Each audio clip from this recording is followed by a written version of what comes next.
आवाज महाराष्ट्रामध्ये आपलं पुन्हा एकदा स्वागत। आपण चर्चा करतोय दिल्ली निवडणुकीच्या निकालाविषयी। आपल्यासोबत आहेत नामवंत पाहुणे। आता हा शेवटचा सेगमेंट आहे, आपल्याकडे 9च मिनिटं आहेत, त्यामुळे अगदी कमीत कमी वेळा सगळ्या पाहुण्यांनी फक्त आपला जो काही मुद्दा तो मांडावा अशी फक्त विनंती आहे। तन्मय कानिटकर मगाशी ब्रेकवर जाण्यापूर्वी शाहिनांनी जो मुद्दा मांडला मगापासून त्या हेच म्हणतायत की घोषणाबाजी किंवा एकूण मुफ्तबाजी फ्री फ्री फ्री या सगळ्या गोष्टींमुळे मतदार भुलला अशा प्रकारची मांडणी त्या करतायत। तुम्ही एकूण कसं बघतात या निवडणुकीकडे आणि तुमच्या या घोषणांकडे? मगाशी तुम्ही काही मुद्दे मांडले पण मतदार भुलला असं ते म्हणतायत। प्रत्यक्षात मतदार एवढा तुमच्याकडे आकर्षित झाला, असं काय घडलं, काय चमत्कार झाला? मुळात लोकसभेच्या निवडणुकीच्या वेळी जो मतदार प्रगल्भ होता तो अचानक इतका अप्रगल्भ कसा झाला मला कल्पना नाही, ते त्यांनाच तुम्ही विचारलं पाहिजे। पण या मॅनिफेस्टोच्या बाबतीत मी दोन गोष्टी क्लिअर करू इच्छितो। पहिली गोष्ट म्हणजे हा मॅनिफेस्टो बनवणारे लोक कोणी 4 तज्ज्ञ मंडळी लॅपटॉप घेऊन गुगलवर काहीतरी सर्च करत AC रूममध्ये बसले आणि त्यांनी हा मॅनिफेस्टो बनवला असं हे घडलेलं नाही। दिल्ली डायलॉग अंतर्गत असंख्य सभा घेत, विषयानुरूप सभा घेत, नागरिकांना इन्व्हॉल्व करून घेत, त्यांच्या सूचना घेत असा हा मॅनिफेस्टो बनवण्यात आला आहे। त्यामुळे मुळात जाहीरनामा जेव्हा बाहेर आला तेव्हा लोकांना असं वाटणं अगदी साहजिक होतं की अरे हे आपलं जे मत आहे तेच इथे रिफ्लेक्ट झालं आहे। त्यामुळे हा सगळ्यात महत्त्वाचा विचार होता। दुसरी अशी गोष्ट आहे की कदाचित आमच्या विरोधकांनी आमचा जो 70 पॉईंट्सचा मॅनिफेस्टो आहे तो पूर्णपणे वाचला नाहीये, कारण नुसतं जे फुकट दिलं जातंय सगळं काही असा जो एक अपप्रचार चालवला आहे तसं याच्यात नाहीये। काही मूलभूत गोष्टी आहेत, त्याला सुद्धा काही अटी आहेत, कुठल्या लेवलपर्यंत मोफत द्यायच्या गोष्टी आहेत आणि त्याचा ताण हा कशा पद्धतीने सरकार बेअर करणार आहे या सगळ्याचं नियोजन आहे, या सगळ्याचा विचार झाला आहे। आणि हे काही उगीच सगळ्यांना फुकट वाटपाची खिरापत वाटल्यासारखं वाटण्याची अतिशय विचारपूर्वक आणि नियोजनपूर्वक हा जाहीरनामा तयार केलाय। शायना एनसी, तन्मयचा मुद्दा असा आहे की तुम्ही हा जाहीरनामा वाचलेला नाहीये, ही काही फुकटची खिरापत नाही, हा एक मुद्दा। आणि दुसरा मुद्दा म्हणजे लोकसभा निवडणुकीमध्ये सगळा मतदार प्रगल्भ होता आणि अचानकपणे तो अपरिपक्व कसा काय झाला असा प्रश्न तन्मय विचारतायत, काय उत्तर आहे? देखिए, हमने उनका मैनिफेस्टो पढ़ा है, लेकिन मैं 2-3 सवाल उठाना चाहती हूँ। हम कोई नकारात्मक राजनीति में न जाते हुए सकारात्मक रूप से ये स्वीकार करना आवश्यक है कि दिल्ली की जनता ने तय किया कि कोई अन्य पार्टी को एक मौका दे और वो मौका मिला है आप पार्टी को। रही बात कि कौन से मुद्दे हैं जो हमें हाईलाइट करने की आवश्यकता है, बहुत सारे हैं, उसमें से थोड़े मैं आपको बता दूं।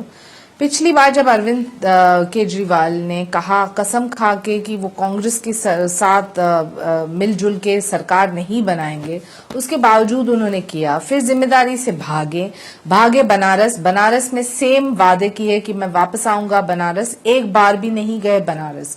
वापस आते हैं दिल्ली, फिर कहते हैं कि मुझे 5 साल का मौका दीजिए।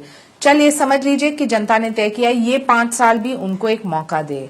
लेकिन काम सरकार का क्या यही है कि आप आंदोलन पे आंदोलन करें, बगावत पे बगावत करें? जहां आप आपके पुलिस फोर्स के प्रति कहीं धरना कर रहे हैं तो कहीं आपके लॉ मिनिस्टर वहां देख रहे हैं कि वो कानून अपने हाथ में ले।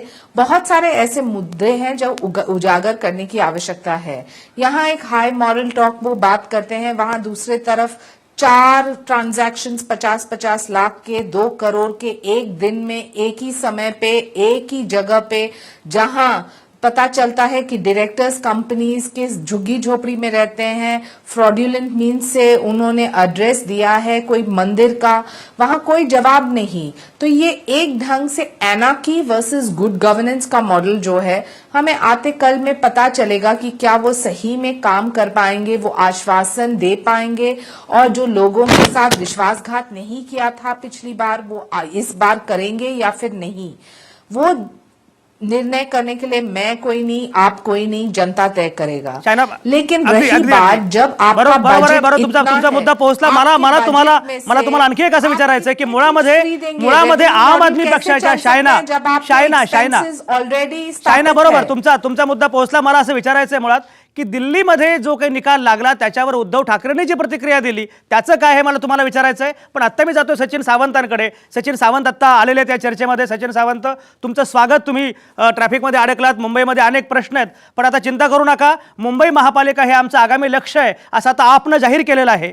त्यामुळे कदाचित अनेक प्रश्न बहुधा मुंबईचे सुटतील असं एकूण आपचे सगळे कार्यकर्ते म्हणतायत. आणि खरोखरच जर आता आप सारखा पक्ष मुंबई महापालिकेच्या निवडणुकीत उतरला तर काय होईल, तुम्हाला काय वाटतं? एवढं मोठं यश आपला अशा स्थानिक स्वराज्य संस्थांमध्ये मिळू शकतं का? आता ट्रॅफिकची समस्या ही काही मुंबई महानगरपालिकेचा विषय नाही आहे. त्यामुळे तशा तऱ्हेचं त्यांचं जर मानस असेल तर ती राज्याची सत्ता लागते. आता एवढी समज त्या ठिकाणी त्यांना अपेक्षित आहे. आता ती सत्ता त्यांना मिळालेली आहे 5 वर्षाची. एक लक्षात घेतलं पाहिजे, आम आदमी पक्षाच्या संदर्भामध्ये जर म्हणायचं झालं तर ते 2 मुद्द्यांवरती त्यांनी राजकारण आतापर्यंतचं केलेलं आहे. एक आहे महागाईचा आणि एक आहे भ्रष्टाचाराच्या संदर्भामधला. परंतु त्याच्या पलीकडे काही आर्थिक नीती किंवा सामाजिक नीती किंवा त्या संदर्भामध्ये एकंदर विचार आणि त्याच्याबरोबर कार्यक्रम आणि कार्यक्रमांच्या संदर्भामध्ये ते जनतेपर्यंत पोहोचवण्याकरता एक स्ट्रक्चर्ड ऑर्गनायझेशन या सगळ्यांची त्या ठिकाणी कमी दिसते. याचं कारण असं की या ठिकाणी संपूर्ण पक्ष त्यांचा जो आहे तो विस्कळीत अवस्थेमध्ये आहे. काही नेते दिसत आहेत परंतु कुठेही कार्यकर्ते कुठल्या लेवलला आहेत त्यांना काही आयडेंटिफिकेशन किंवा त्यांना चेहरा असा काही फार मोठा नाही आहे. त्यामुळे ह्या सगळ्या गोष्टींची पुढे कमी लागते आणि गव्हर्नन्स करत असताना जो पक्ष गव्हर्नन्स करायला त्याला जबाबदारी दिली असते त्यांना या सगळ्या गोष्टींची आवश्यकता निश्चित लागते. ह्यांची कोणत्याही तऱ्हेची आर्थिक नीती, आता तुम्ही जर म्हणालात की त्या ठिकाणी मॅनिफेस्टो तयार केलेला आहे, गेल्या अनेक वर्षांपासूनचे त्यांचे म्हणजे 1-2 वर्षापासूनचे त्यांची आश्वासनं जी दिसत आहेत ती लोकांना फ्री द्यावं, हे द्यावं, फ्री द्यावं, मगाशी ती चर्चा झाली. परंतु रिव्हेन्यू जनरेट कसा व्हावा आज लक्षात घेतलं पाहिजे की 15 वर्ष दिल्लीमध्ये जे सरकार झालं त्याचं जर मूल्यमापन जर काँग्रेस पक्षाचं केलं तर ज्या ठिकाणी ज्यावेळेला 97 साली आम्ही ती सत्ता हातात घेतली होती त्यावेळेला 35,000 दरडोई उत्पन्न असताना आणि आम्ही जेव्हा सत्ता सोडली त्यावेळेला 2,01,000 देशातलं सगळ्यात जास्त दरडोई उत्पन्न असलेला राज्य कुठलं असेल तर दिल्ली राज्य आहे. हा जो बदल असला पाहिजे, लोकांच्या आर्थिक परिस्थितीमध्ये कसा बदल होईल, त्यांच्या सामाजिक परिस्थितीमध्ये कसा बदल होईल. आज आठवड्याला ते म्हणतात 2-3 ते त्या ठिकाणी आम्ही शाळा बांधणार आहोत. मुद्दा पोहोचला सचिन, तुमचा मुद्दा पोहोचला. तर शायना, मला फक्त एकाच प्रश्नाचं उत्तर द्या की मागाशी मी जे तुम्हाला म्हणालो होतो शायना यांसी की उद्धव ठाकरेंनी जी प्रतिक्रिया दिलेली आहे आता दिल्लीतल्या भूकंपानंतर, तर याचा अर्थ महाराष्ट्रातल्या युतीला तडे गेलेत का? काय म्हणणं आहे? देखिए, उद्धव जी का हम सम्मान करते हैं. उनकी एक मत राय हो सकती है. प्रजातंत्र की खूबी ये है कि सब कोई अपना विश्लेषण कर सकते हैं. लेकिन क्या हम सहमत करते हैं? बिल्कुल नहीं.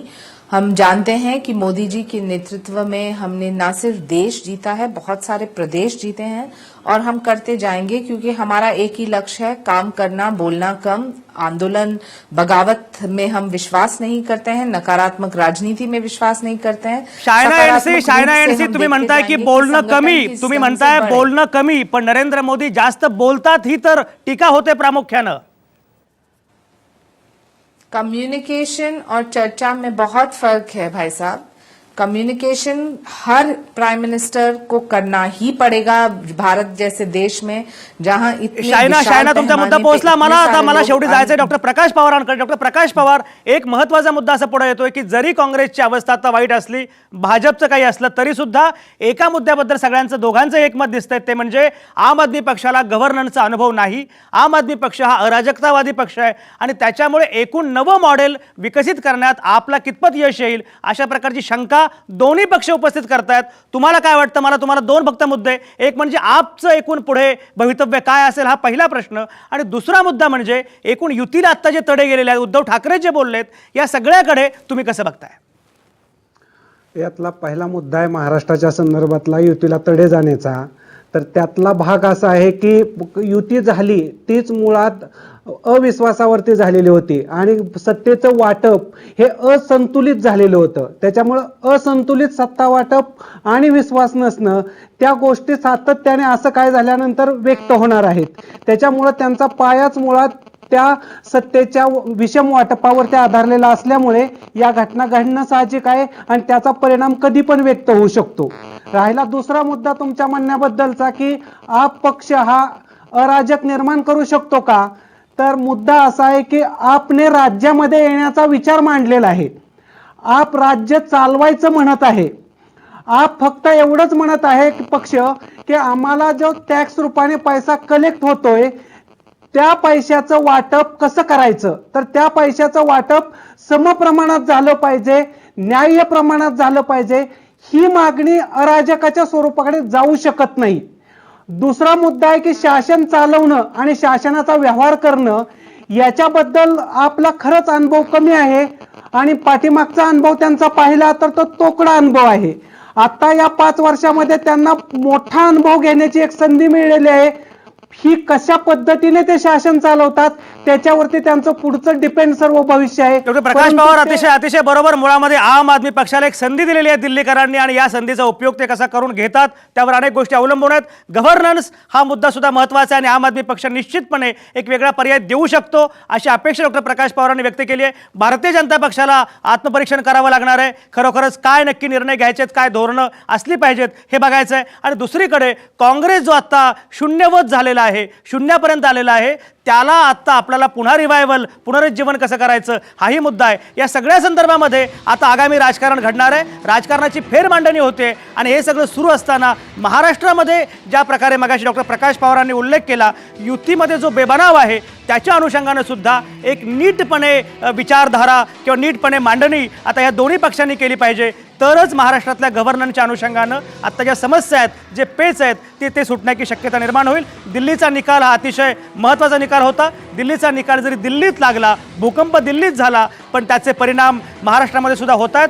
आगामी काळातही असे अनेक परिणाम होणार आहेत. या सगळ्या संदर्भामध्ये आपण चर्चा करत राहू. आता माझी वेळ संपली आहे. आज इथंच थांबूया. नामवंतांचे अतिशय मनापासून आभार. तुमच्या आतल्या आवाजासह पाहत आणि ऐकत रहा आवाज महाराष्ट्राचा.